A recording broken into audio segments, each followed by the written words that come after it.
Striker asing baru PSM Makassar, Adilson Silva disebut-sebut punya peluang untuk main sebagai starter di laga leg kedua playoff Liga Champions Asia.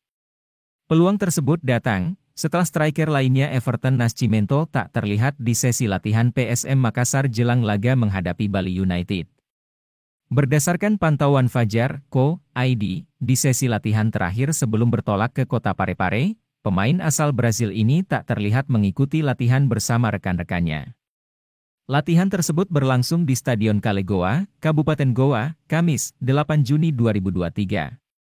Alasan tak terlihatnya Everton di sesi latihan sampai saat ini belum diketahui dan juga belum ada konfirmasi resmi dari manajemen PSM Makassar. Hal ini tentunya membuat Everton Nascimento berpeluang besar absen di laga leg kedua playoff Liga Champions Asia menghadapi Bali United. Meski begitu, pelatih Bernardo Tavares tentunya tak perlu pusing. Karena ia masih memiliki pemain asing baru yang cocok menggantikan Everton yakni Adilson Silva. Adilson Silva sendiri merupakan pemain asing baru asal Portugal yang baru saja didatangkan ke skuad pasukan Ramang jelang laga playoff ini.